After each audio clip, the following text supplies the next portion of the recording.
Assalomu alaykum, hurmatli va qadrli kuzatuvchilarimiz. Sog' salomatmisiz? Ayolimiz bizaga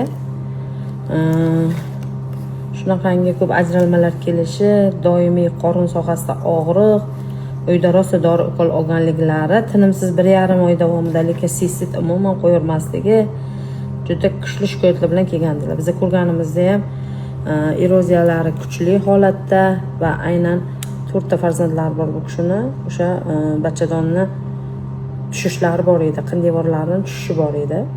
Biz hozir aynan ayolimiz keldilar va biz spiralni qo'yib yuborish jarayonini bajaramiz. Ya'ni hozir hayz ko'rib kelibdilar. Biz o'sha ko'rgandagi holat juda ham yaxshi holatlari. Ajralmalar deyarli yo'q.